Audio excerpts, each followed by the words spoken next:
اور میرا مسئلہ یہ ہے کہ میں تم جیسے نکارا انسان سے اپنی بیٹی کی شادی نہیں کر سکتے۔ میرے سینے پر پرچھیاں ہی چل کر رہ گئیں۔ نفیسہ میرے لیے سب کچھ تھی۔ زندگی میں اب تک سوائے محرومیوں کے اور کیا ملا تھا؟ کوئی خوشی نہیں۔ اب وہ بھی ہاتھ سے چلی گئی تھی۔ دل چاہا کہ در و دیوار سے لپٹ لپٹ کر آنسو بہاؤں، اور اسی وقت اطہر بھائی کا شعر یاد آ گیا۔ خوشی کی جستجو دراصل غم ہے، خوشی کو چھوڑ دے تم بھی نہ ہوگا، کلیجے میں ٹھنڈک کی پڑ گئی، نفیسہ نہیں ملتی نہ سہی اور بھی غم ہے زمانے میں محبت کے سوا۔ میں کیوں ایک روگ پال کر بیٹھ جاؤں، خوشی کو چھوڑ دے، اور میں نے خوشی کو چھوڑ دیا۔ میں نے نفیسہ کو فون کر کے مطلع کر دیا تھا کہ میں زندگی کی راہ میں اس کا ہم سفر نہیں بن سکوں گا۔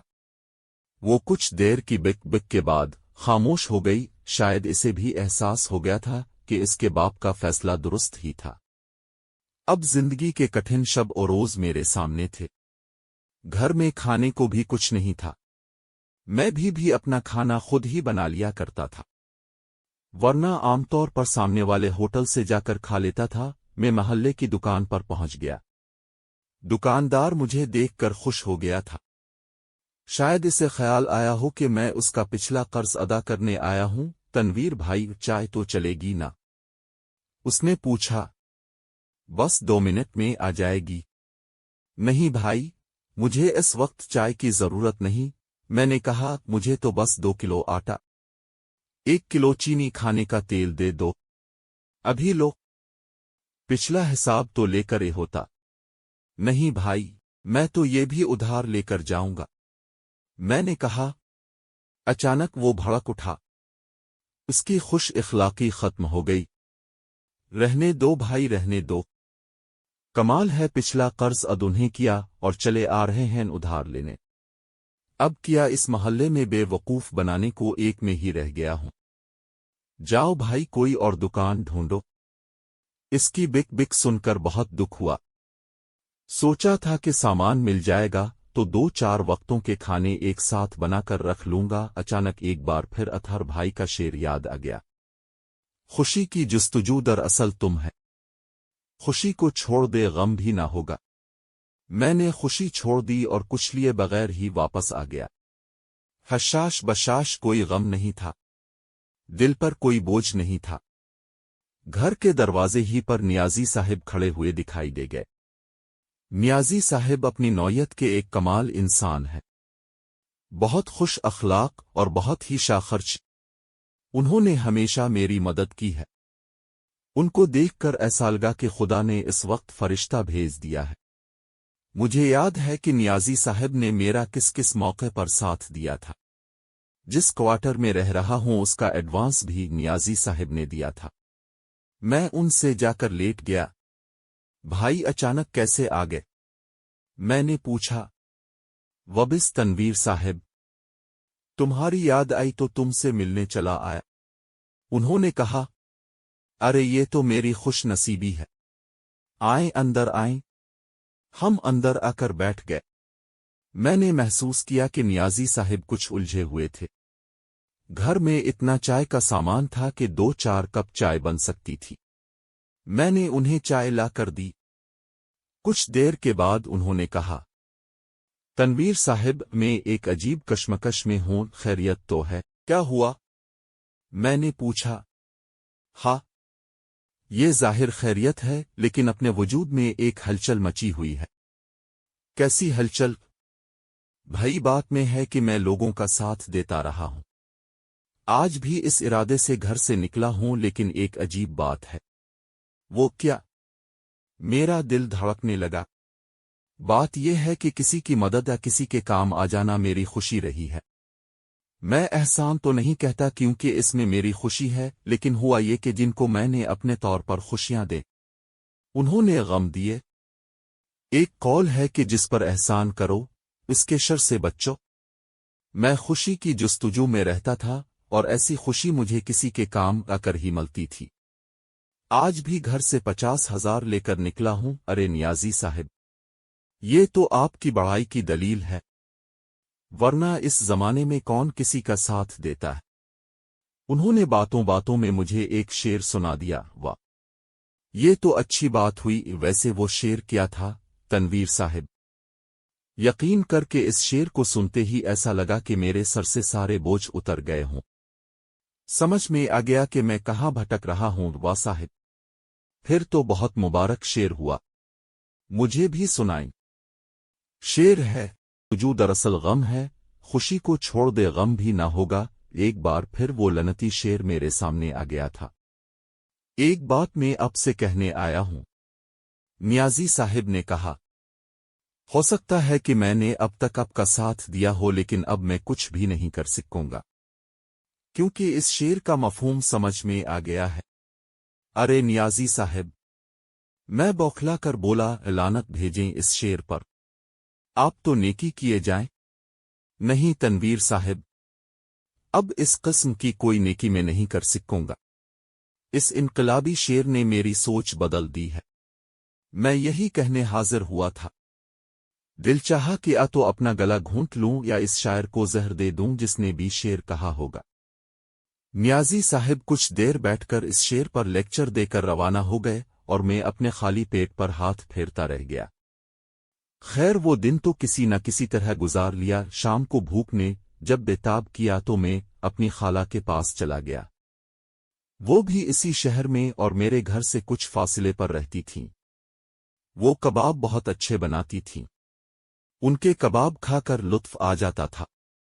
خالہ مجھے دیکھتے ہی خوش ہو گئیں۔ ارے بیٹا تو بالکل صحیح وقت پر آیا، میں نے تیری پسند کے کباب بنائے ہیں۔ کیا بات ہے خالہ آپ کی؟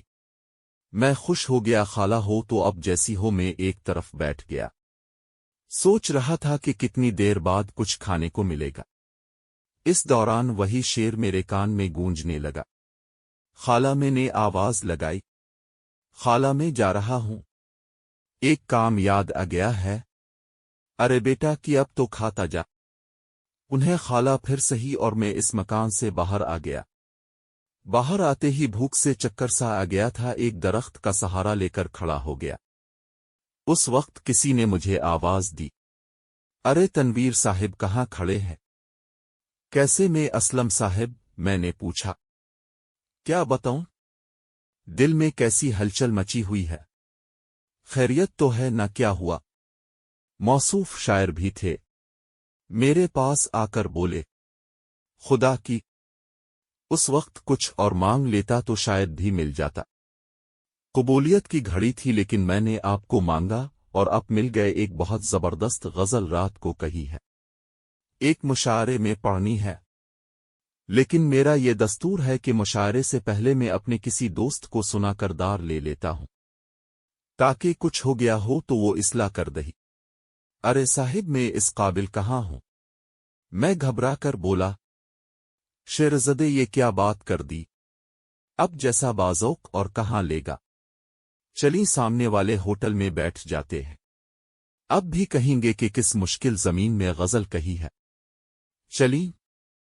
انہوں نے میرا ہاتھ تھام لیا، اب میں جا بھی نہیں سکتا تھا۔ وہ مجھے اپنے ساتھ ہوٹل میں لے، انہوں نے 2 چائے کے آرڈر کے ساتھ کچھ بسکٹ بھی منگوا لیے۔ اس وقت مجھے پیٹ میں کچھ سہارے کی شدید ضرورت بھی تھی۔ بسکٹ سامنے آئے اور اسی وقت وہ کم وقت شعر یاد آ گیا۔ اس وقت خالی پیٹ کچھ کھانا میرے لیے بہت ضروری ہو گیا تھا، ورنہ میں بے ہوش ہی ہو جاتا۔ لیکن پھر وہی شعر، خوشی کو چھوڑ دے غم بھی نہ ہوگا۔ اس موقع پر بھی اس شعر نے میرا پیچھے چھوڑا۔ لے جناب، اسلم صاحب نے بسکٹوں کی طرف اشارہ کیا۔ آپ کیوں یوں ہی بیٹھے ہیں؟ نہیں اسلم صاحب، اس وقت کچھ نہیں لے سکوں گا، میرے پیٹ میں کچھ گڑ بڑ ہے۔ اوہ، پیٹ میں گڑ بڑ ہے تو آپ کو چائے بھی نہیں پینی چاہیے۔ جی ہاں، میری جان نکلی جا رہی تھی۔ انہوں نے ایک لمحہ انتظار کے بغیر ایک چائے کا آرڈر کینسل کر دیا اور خود چائے اور بسکٹ کھانے لگے، جبکہ میرا یہ حال تھا کہ میں غم اور خوشی کے فلسفے میں پھنسا ہوا تھا۔ اس کے بعد انہوں نے اپنی جیب سے کچھ کاغذات نکالے اور اپنی بے تک غزل سنانے لگے۔ ایک تو غزل بے تک، پھر اتنی طویل جیسے پوری اردو شاعری لکھ کر لے ہوں۔ میں کچھ دیر تو بہت حوصلے سے سنتا رہا۔ پھر آنکھوں کے آگے اندھیرا چھانے لگا اور میں بے ہوش ہو کر لڑک گیا۔ اسلم صاحب مجھے پکار رہے تھے۔ کچھ اور آوازیں بھی تھیں۔ میرے منہ پر پانی کے چھینٹے دیے جا رہے تھے لیکن مجھے ہوش نہیں تھا۔ نہ جانے کتنی دیر بعد ہوش آیا ہوگا۔ میں ایک بستر پر لیٹا تھا۔ نقاہت تو تھی لیکن اتنی نہیں جتنی پہلے محسوس ہو رہی تھی۔ میرے بستر کے آس پاس کچھ اور بستر بھی تھے جن پر مریض لیٹے ہوئے تھے۔ مجھے ہوش میں دیکھ کر ایک مہربان صورت کی نرس میرے پاس آ گئی۔ اب کیسی طبیعت ہے؟ اس نے پوچھا۔ کون لایا ہے مجھے؟ تم کہیں بے ہوش ہو گئے تھے۔ لوگ اٹھا کر لوگ لائے ہیں۔ کمزوری کی وجہ سے یہ حال ہو گیا۔ ڈاکٹر صاحب کا بھی یہی خیال تھا۔ تم اب ٹھیک ہو تو جا سکتے ہو، لیکن کس کمبخت کا دل تھا کہ وہاں سے جائے، اس لیے وہیں پڑا سوچتا رہا کہ اس طرح کیسے گزر بسر ہوگی۔ اچھا تھا کہ گاؤں میں ہی رہتا، بوا کی بات مان لیتا اور آنسا سے شادی کر لیتا۔ کیا ہوا جو وہ میٹرک پاس تھی، ابھی بھی کچھ نہ بگڑا تھا، اس لیے ہسپتال سے نکل کر سیدھا 5 سال بعد گھر پہنچا اور ابوا کے قدموں میں سر رکھ دیا۔ جوان بیٹے کو سینے سے لگانے میں دیر انہوں نے بھی نہیں کی تھی، ابھی تو کھڑی ٹیکسی کا کرایہ بھی ادا کرنا تھا اور امی کے ہاتھ کا بنا کھانا میز پر منتظر تھا۔